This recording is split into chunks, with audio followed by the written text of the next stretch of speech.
I pushed the door open with my elbow, juggling flowers, a small cake box, and the smell of rain clinging to my coat. "Emily," I called softly. "I'm home early." I thought we could have. The words stopped in my throat. Her laugh floated down the hall, light and sharp. I stepped forward and froze in the bedroom doorway. Marcus's hand was on her waist, his watch glinting under the lamp. She was smiling. "Emily," my voice cracked. "What is this?" She blinked, startled for half a heartbeat, then rolled her eyes. "Oh God, you're home early." Marcus smirked at me. "You should knock."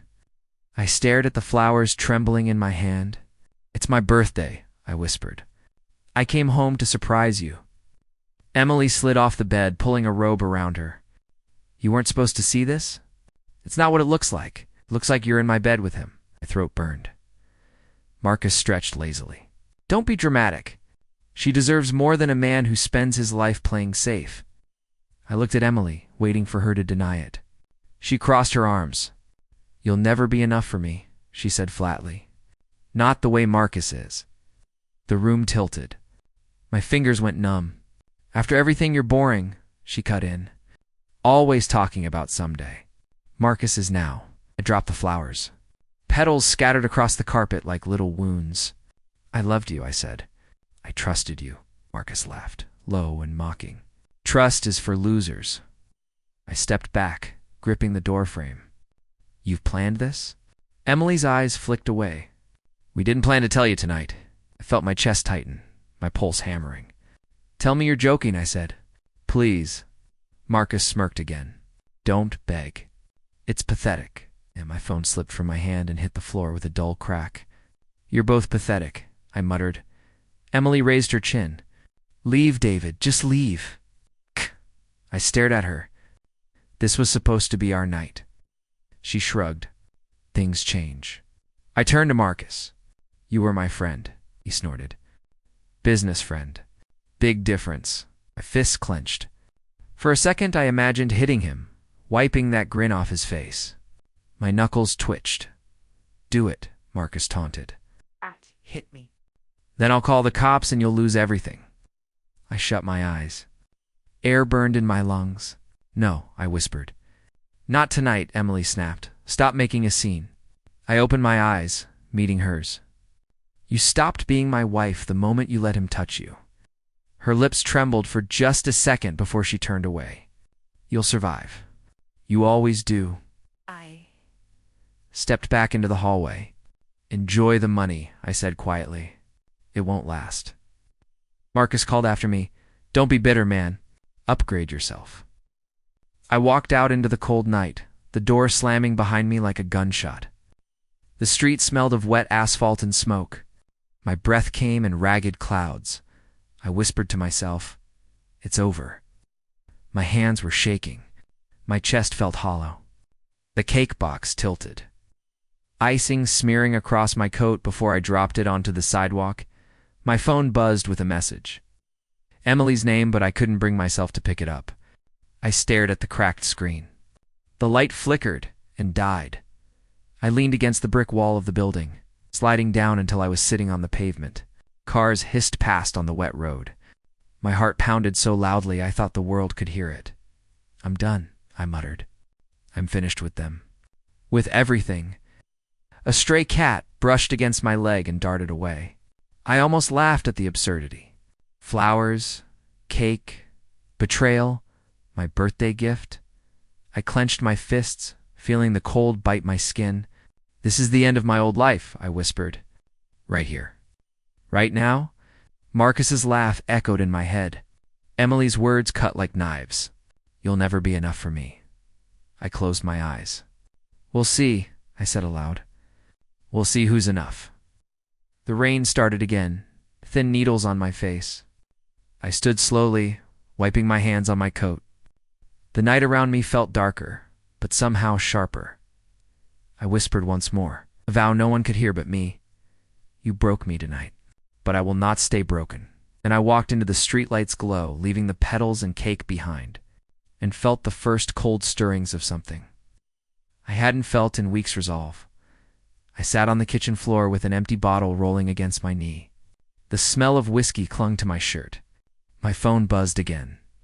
Lily's voice broke through the haze. "David, please. Look at me." I stared at the cracked tile instead. Why bother?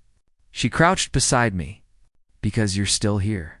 Because you're my brother." I snorted. "Your brother's a mess." "You're hurting," she said. "But you're not gone." Another buzz. I grabbed the phone, saw Emily's name, and tossed it onto the counter. She won't stop. "What is she saying?" Lily asked softly. I reached for another bottle. Insults, apologies, more insults. Like clockwork. Lily put her hand over mine. "Don't answer her."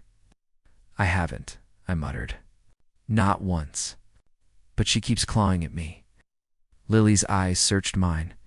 "And Marcus." I laughed bitterly. "Marcus is busy parading her on social media. Fancy dinners, hotel suites, all the things I used to dream of." "That's poison," she whispered. "Stop looking." "I can't," I said. "Every time I close my eyes, I see them." She squeezed my hand. "Then don't close your eyes. Get up instead." I leaned back against the cabinet, feeling the cool wood against my head. "Get up for what?" "For yourself," she said. "For the part of you that's still fighting." My phone buzzed again. I grabbed it, read the message aloud. "You'll never change. You'll always be small." My throat tightened. "Delete it," Lily urged. "Delete them all." "I want to," I said. "But a piece of me keeps reading. Like I want to hurt." "That's what they want," she said. "Don't let them take your life too." I stared at her. "That's what you think this is? Them taking my life?" "It's what I see," she said.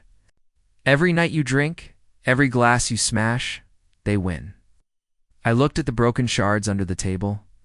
"I don't feel like I'm winning anything." "And change the game," she said. I almost laughed. "Change the game? Sounds easy." "It's not," she said. "But it's possible." I rubbed my eyes. "I used to believe in possible. Believe again," she said. Silence stretched between us. Filled with the hum of the refrigerator and the faint buzz of my phone, Lily broke it. "You're still alive." "That's enough to start," I whispered. "Start what?" "Start surviving," she said. I felt something stir, small and distant. Surviving. Yes, another buzz. Another message. I didn't even open it this time. "Marcus thinks I'm broken forever," I murmured. "Good," Lily said. "Let him." I frowned. "Good. If they think you're broken, you're free," she said. "They won't see you coming." I looked at her. "Coming for what?" "For your life back," she said. I exhaled slowly. "And if I can't?" "You can," she said. "You're not the man they left. You're the man who survived." Her words hung in the air. I stared at the bottle, then at her. "I don't even know who I am without them. You'll find out," she said. "But first, you stop feeding them your pain." I pushed the bottle away. "Stop feeding them," she nodded. "Yes." I tried to stand, my legs unsteady. "I don't feel strong."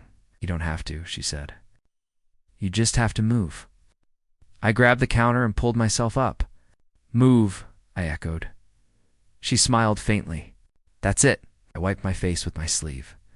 "If they think I'm broken forever, that's where you begin again," she said. I met her eyes. Begin again.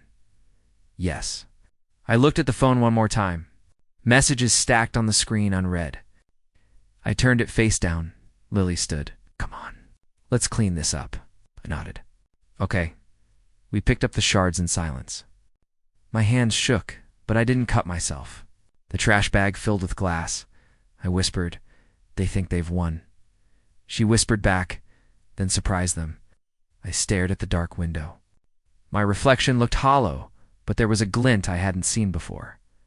Inside me, a small voice whispered to, "Survive." I took a breath.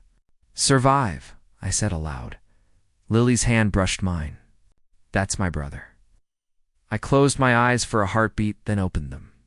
"No," I said softly. "This is the man I'm becoming." "David, can I see you in my office?" My manager's voice was tight, cold. I followed him in, stomach sinking. He shut the door. Your performance is slipping. Reports are late. Clients are complaining.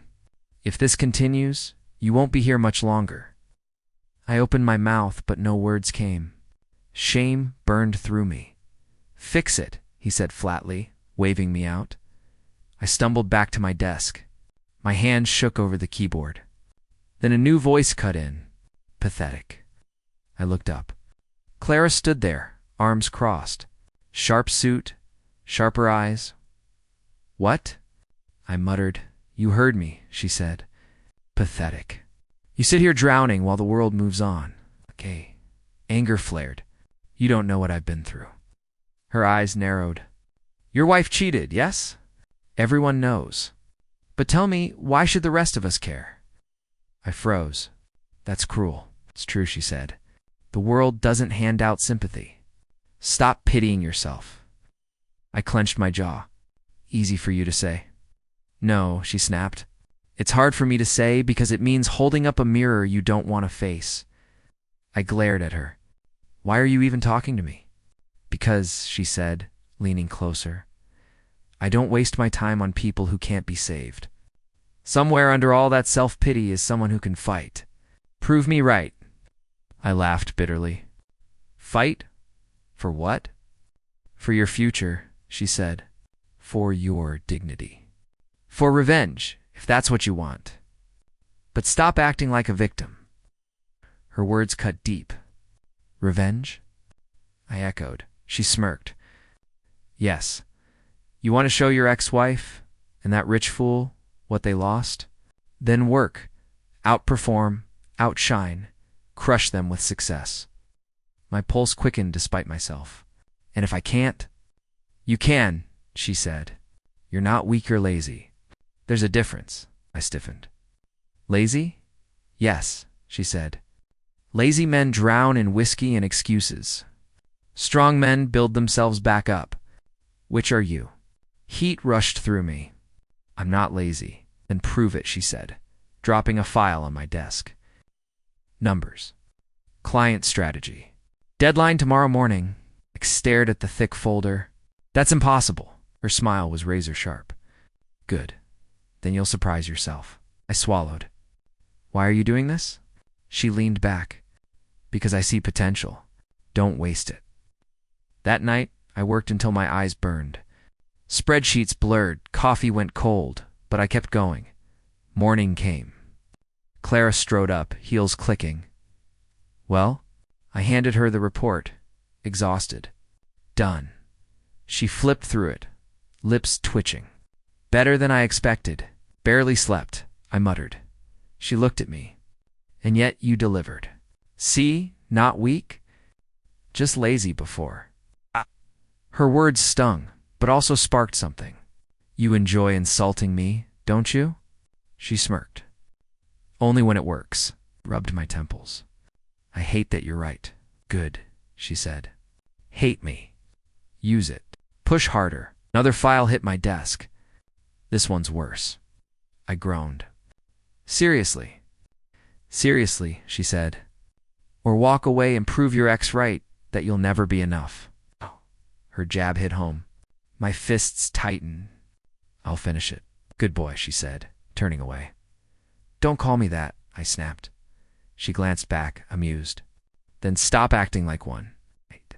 The challenge burned in me. I bent over the file, teeth clenched.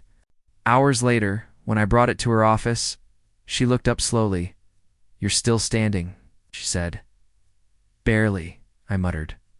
But standing, she pressed. And better. Each time, better. I swallowed. Why does it feel like you're breaking me? Because I am, she said. Breaking the weak parts. The rest will grow stronger. For the first time since Emily's betrayal, I felt a spark inside me, not anger, not despair, but determination. I whispered, maybe I can do this. Clara smirked. Of course you can. You just needed someone ruthless enough to force you. I looked at her, a strange gratitude mixing with defiance.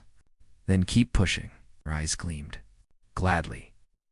The knock on my apartment door made my heart stop. I didn't expect anyone. Not her. Not Emily. David? Her voice trembled, cracking like old glass. I opened the door. She stood there, eyes red, lips quivering. Please, can we talk? I crossed my arms. Talk, I asked. About what? She swallowed hard. I made a mistake. Marcus, he's not who I thought he was. You loved me until you saw money. That's all you loved. Her face twisted. David, you don't get to explain, I said. You don't get to erase what you did. Tears streamed down her cheeks. I'm sorry. Please forgive me. I shook my head. I can't. Not now. Not ever. She stumbled back. David, please. I closed the door before she could finish. Her sobs echoed through the hallway. Alone, I sank onto the couch, hands clenching the cushions. Rage, grief, humiliation, they all churned inside me. Later that night, the bar was crowded. I tried to drink it away, but a shadow fell over me. Double quotes, well, if it isn't David. Marcus leaned against the counter, drink in hand, smirk plastered on his face. I didn't answer. My jaw tightened. Don't take it personal, he said, laughing low. She just upgraded. I slammed my glass down. You'll ruin yourself, Marcus. I won't have to touch you, he chuckled, leaning closer. Such fire. You think you scare me? I don't need to, I muttered. Your arrogance will be your undoing, he smirked wider. Good luck with that. I left the bar without another word. The cold air outside hit my face, but I felt nothing. My hands were still trembling. At home, Clara's voice cut through the dark. David, I looked up. She leaned against the doorway, arms crossed. Rough night? You have no idea, I said. Exhaustion and fury tangled in my tone. She studied me, sharp and unyielding. You could let this pain bury you, you know? I frowned. I don't know if I can stop thinking about them. Pain can fuel you or bury you, she said slowly, deliberately. Choose. I clenched my fists. Fuel me? Yes, she said. Turn it into fire. Make them regret underestimating you. I swallowed hard, feeling a spark stir in my chest. And if I fail? Then you learn, she said. Pain is only wasted if you let it sit in your chest and rot. I nodded, tasting the steel of my words from earlier. I won't waste it. You won't, she confirmed. I see it already. That anger, use it. Don't drown in it. I looked at her, really looked. You make it sound so simple. It's not simple, she said. It's necessary. I closed my eyes for a heartbeat, letting the tension slip from my shoulders. I need to be stronger. And be, she said, smirking faintly. And don't stop. Not for them. Not for anyone. I will, I said softly, more to myself than to her. She tilted her head. Good. Pain's a terrible teacher if you ignore the lesson. Don't ignore it. I nodded again. I won't. Clara walked toward the window, looking out over the city lights. Remember this, David. Every insult, every betrayal, every loss their fuel. Use them wisely. I let her words sink in, feeling the fire inside me flicker, growing. The bitterness, the rage, the heartbreak, they were no longer just wounds. They were tools, and for the first time since she walked out, I felt a small, dangerous clarity. I whispered to the dark room, I'll rise. They'll see. Everyone will see. Clara glanced at me, expression unreadable. And when they do, you'll be ready. I nodded, feeling the cold edge of determination wrap around me like armor. The night was mine, the pain mine, and soon, so would be my revenge. I walked into the office, chest tight, ready to face another day. Clara's eyes met mine across the room. Morning, she said, calm but sharp. Morning, I muttered. Still tasting the fire from yesterday. She leaned against my desk. Did you finish the client presentation? I nodded every slide. Every detail. I triple-checked. Good, she said, because half-hearted work gets you nowhere. I smiled faintly. I'm done being half-hearted. She smirked. Finally, took you long enough. By noon, my first big idea for a project was approved. I could feel the respect from colleagues, subtle nods, glances that said, "He's coming back." Later, Lily called. I saw the announcement. "You're leading your own division?" I laughed. "Yeah, I didn't expect it either." "David, you're finally coming back," she said softly. "I'm proud of you," I swallowed, smiling. "Thanks, Lily. Means a lot." Meanwhile, news about Marcus reached me. "You heard?" A coworker whispered. "He lost the Madison project. Total mismanagement." Figures. Arrogance catches up eventually. Later that evening, Emily texted again. "David, please. I need to talk." I blocked her number. "No," I whispered. "No more games." Clara joined me for dinner, casual, yet her presence sharpened my mind. "You're laughing," she said, raising an eyebrow. "I am," I admitted, almost surprised myself. "It's been months. Don't get distracted," she warned, voice low but steady. "Success is fragile if you let emotions interfere." I studied her over the rim of my glass. "You're right, but it feels good," her smirk softened. "Good. Just don't let it blind you." I laughed again, louder this time, letting it roll off my chest. "I won't, but it's liberating." Clara leaned back, eyes glinting. "Liberation is dangerous if it makes you careless. Keep your focus." "I will," I said firmly. "I'm done being weak." The waiter brought our entrees. I glanced at Clara. "Do you ever stop pushing people?" "Only when they've earned it," she said. "And you're earning every challenge." I shook my head, smiling despite myself. "You're relentless. Relentless gets results," she said, picking up her fork. "Softness doesn't survive this world." I nodded. I remember that now. Ow! The city lights twinkled outside the restaurant window. My phone buzzed again. Another blocked call from Emily. I ignored it, letting the silence be mine. Clara caught my glance. "Ignore it. Keep building your empire." "I will," I repeated. "This is mine. All mine." Her eyes softened slightly. "You're rising fast. Don't fall into old traps. Emotion can kill ambition if you're not careful." "I know," I said, though I couldn't help remembering the warmth in her smile. She leaned closer. "But enjoy the small victories. They remind you why you fight." I nodded, letting the words sink in. "I am fighting." "And winning," she said. I laughed, feeling the fire inside me grow stronger, brighter. "Yes, winning." Finally, Clara's smile lingered in my mind long after. A quiet reminder that victory was sweeter when shared with someone who saw my potential. That night, I went home, chest still warm from laughter. Determination sharp as steel. Marcus's downfall was just beginning. Emily's regrets meant nothing. Only my rise mattered now, and with Clara at my side.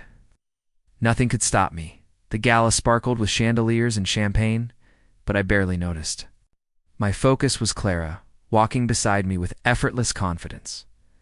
David remembered to smile. "They eat hesitation," she whispered. I chuckled. "I'm learning from the master," Clara smirked. "Careful. Master or mentor? Big difference." As we moved through the crowd, someone's voice cut sharp. Well, look who's here." Email YI froze. Her eyes locked on me, then darted to Clara. A flicker of recognition, and suddenly her face twisted.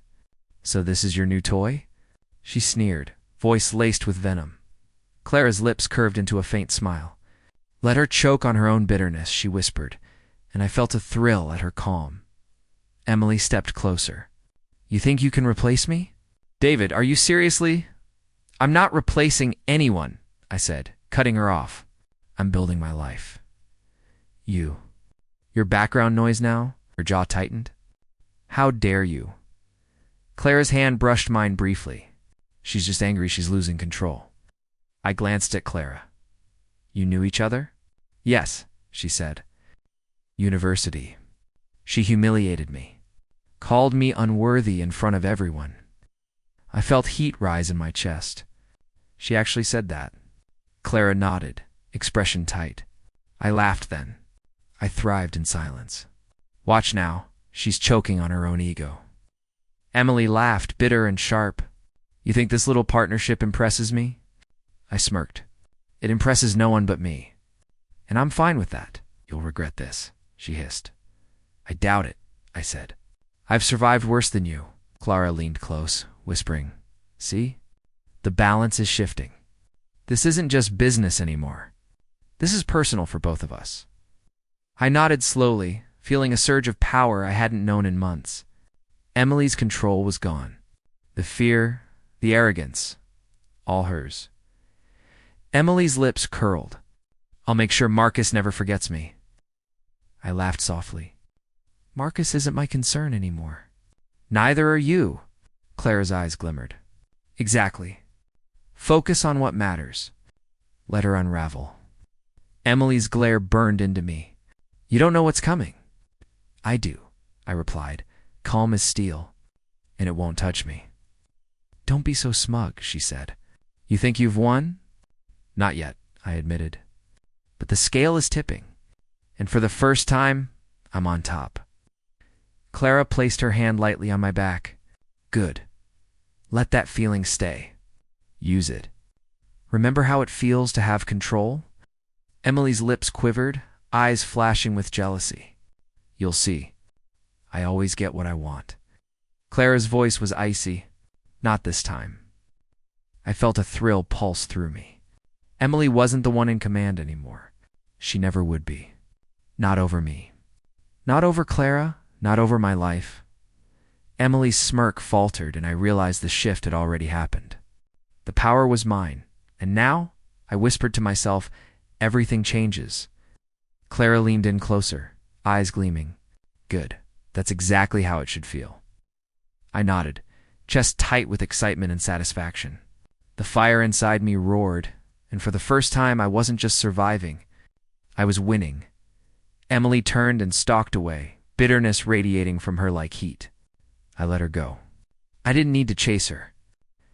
I didn't need revenge tonight, this moment. This balance was mine. Clara squeezed my hand gently. We're just getting started. Smiled, letting the thrills settle. I know, and I'm ready. I walked through the office feeling the hum of activity. My division thrived under my guidance. Contracts closed smoothly, teams delivered ahead of deadlines. David. This is impressive, Clara said, leaning against the conference table. You've turned things around faster than I expected. I'm focused, I replied. No distractions. No mistakes. Focus suits you. Looks good on you too. Later, Lily called. I saw the board meeting video. You were sharp, confident, smiling even. Finally, my brother's back. I chuckled. I guess I am. It feels good. The news about Marcus reached me constantly. Investors pulled out. Employees whispered about his mismanagement. One article showed Emily yelling at him in public. I felt a quiet satisfaction. Figures, I muttered. Hubris catches up to everyone eventually. Clara appeared beside me, casually sipping her coffee. And here we are. You, unstoppable. Them, collapsing. Nodded. It's almost too easy. She laughed softly. Almost keep your guard up. They're desperate now. Desperation makes people dangerous. Let them be dangerous. I'm untouchable. Later that night, I was leaving the office when Emily blocked my path. Her eyes shone with tears, lips trembling. David, I made a mistake. Take me back. I looked at her calmly, cold as ice. You chose him. Now live with him. Her shoulders slumped. Please, I know, I said, voice firm. Your choice sealed everything. While she backed away, sobbing quietly. Powerless Clara joined me silently, hand brushing mine. Feeling strong? She whispered. I nodded, chest tight with a sense of invincibility. For the first time, I feel untouchable. Nothing they do can shake me. She smiled softly, eyes glinting. Good, that's exactly how you should feel. Strength isn't about revenge.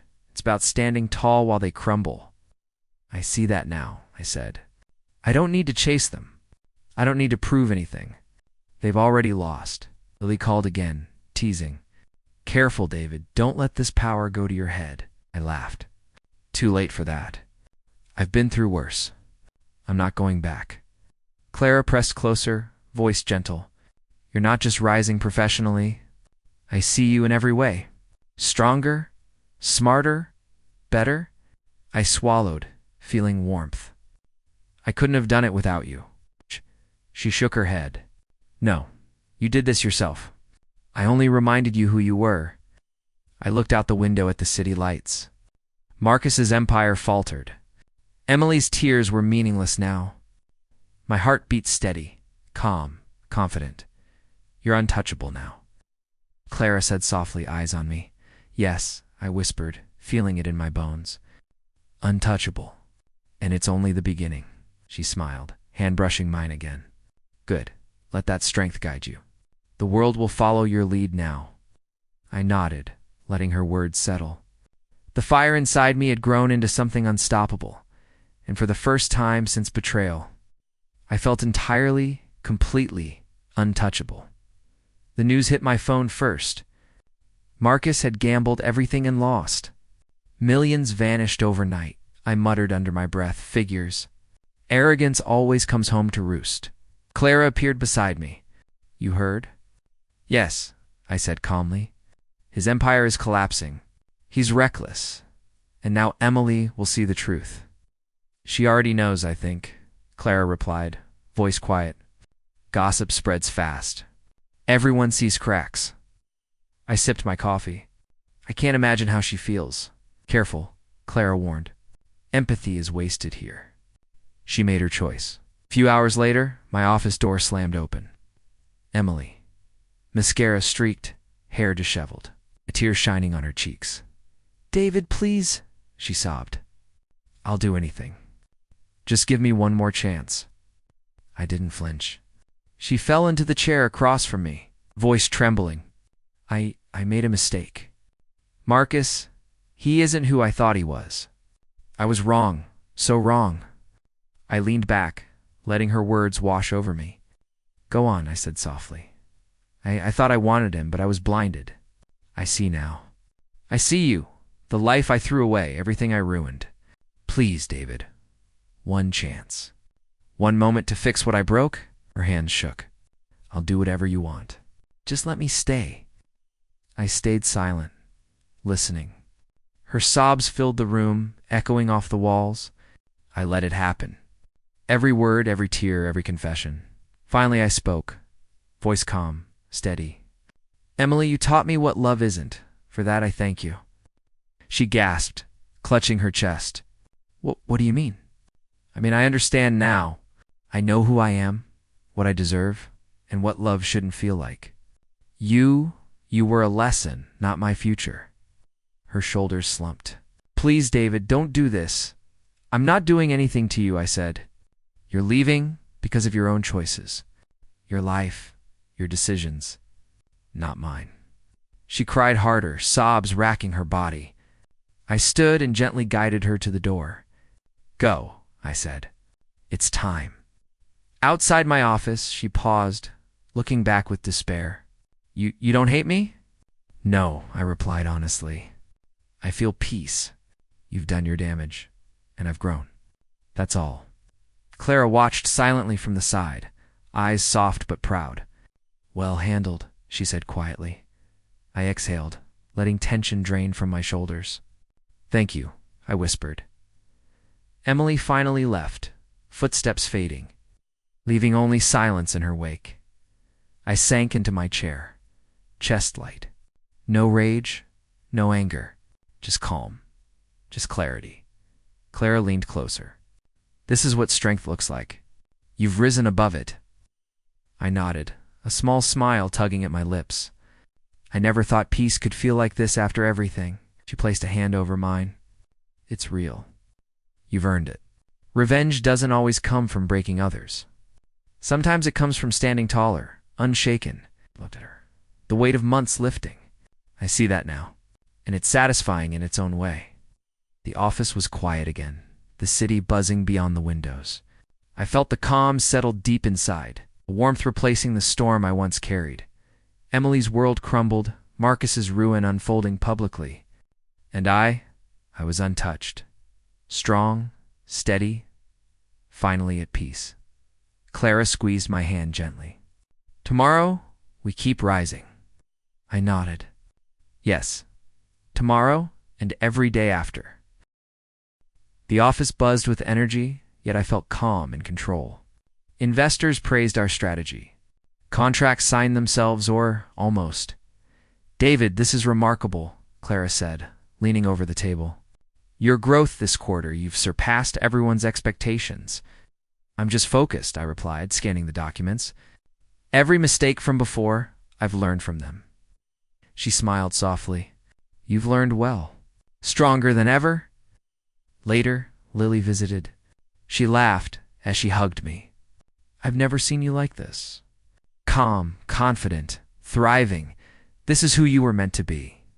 I chuckled, feeling warmth. Thanks, Lily. Means a lot, Emily and Marcus. Faded, their names barely reached my thoughts. Publicly, whispers followed Marcus, rumors of reckless losses.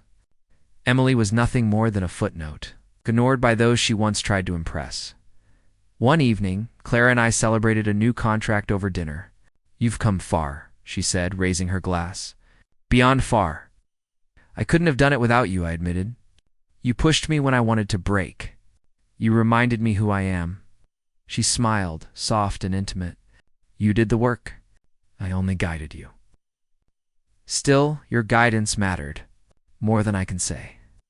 We toasted 2 milestones, our laughter filling the quiet corner of the restaurant. For the first time in years, joy wasn't edged with pain. Remember our first project? I asked. When I almost failed? You didn't let me. Clara leaned closer. And you didn't fail. You chose to rise. That choice matters more than anything else. Days passed, projects multiplied, and our partnership deepened. Business trips became adventures. Meetings blended with late-night dinners, laughter, and quiet moments of reflection. Lily called one afternoon. David, you're glowing. You've become the man I always knew you could be. Strong, unshakable.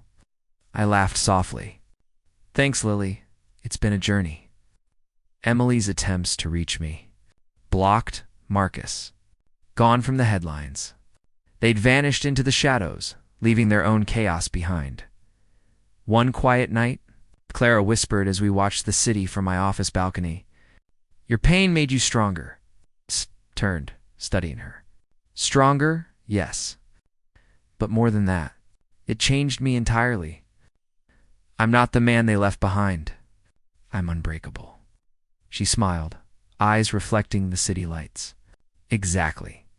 Betrayal didn't destroy you. It forged you. I nodded slowly, feeling the truth settle in my chest. Every sleepless night, every tear it led to this. I've built something lasting beyond revenge or pain. I've built myself. Clara reached for my hand. And we'll keep building together. Not just business life. I squeezed her hand, feeling warmth and strength entwined. Yes, together. I reflected on the past. Emily's cruelty, Marcus's arrogance, the nights I thought I'd never rise again. All of it mattered now, but only as lessons. Pain had shaped me, betrayal had sharpened me, and loss had freed me. David, Clara whispered softly, voice brushing against the quiet night. You're remarkable. You've transformed entirely. I smiled, eyes on the horizon. I am, and I'm still becoming. Nothing can stop this now. The city lights glittered below us, vast and endless. I felt it in every fiber. Control, strength, clarity. I had risen. Truly risen. Clara's hand tightened in mine. And will rise even higher. Yes, I whispered, heart steady. Higher than ever before? Nothing can touch me. Nothing will. The past. Faded, the future. Ours. Pain had been a forge, betrayal the hammer. And from it, I had emerged unshakable, unstoppable, unbreakable. The apartment was quiet, the city lights flickering through the blinds. I sat at my desk, pen in hand, paper before me. I began writing a letter to Emily, not to punish her, not to humiliate, but to release myself. I don't even know why I'm writing this, I whispered to myself. Maybe to remind me I've grown, maybe to close a door. The pen moved across the page, thoughts spilling freely. You taught me what love isn't. You taught me pain. And for that I am stronger. I am free. Clara's voice drifted softly from the other room. Late night again. I smiled faintly, eyes still on the letter. Yeah, finishing something important. Important? She asked, stepping closer. This closure, I said simply. I needed to write it for myself. Not for her. Not for anyone else. Clara leaned against the doorway. Make sense? Carrying bitterness is heavy. Better to let it go. I nodded. Exactly. I didn't rise by crushing others. I rose by standing when no one believed I could. She smiled knowingly. And you did. You truly did. I sealed the envelope, feeling the weight of the past leave me. I'll never send this, I admitted. It's for me. That chapter, it's closed. Clara moved closer, hand brushing mine. Then it's real closure. That's the kind that lasts. I leaned back, exhaling slowly. Peace feels strange but wonderful. I expected anger, resentment, maybe satisfaction from revenge, but none of that matters anymore. She laughed softly. That's growth. That's maturity. You've become untouchable, not by breaking others, but by freeing yourself. I stared out the window at the skyline. The city glittered, vast and alive. It's a new beginning, I whispered. A life without old shadows. Clara's voice, soft and teasing, reached me again. You always were dramatic. I chuckled. Maybe, but this time it's justified. She stepped closer, hand in mine. And you're not alone. You never will be. I felt warmth spread through me, a lightness I hadn't known in years. Thank you, Clara, for everything. For pushing me, for guiding me, for being here. She smiled, eyes shining. Always. Now, what's next? I glanced at the letter one last time. Life, that's next. Real life, without fear, without regret. Her hand squeezed mine gently. Good. Let's open that door together. I nodded, heart steady, chest light. The door of revenge is shut. A new one, brighter, full of life, has opened. Clara smiled softly, leaning on my shoulder. Then let's step through it. I closed my eyes for a moment, letting the quiet and the city's hum fill me. I'm ready, I whispered, and for the first time in years I truly meant it.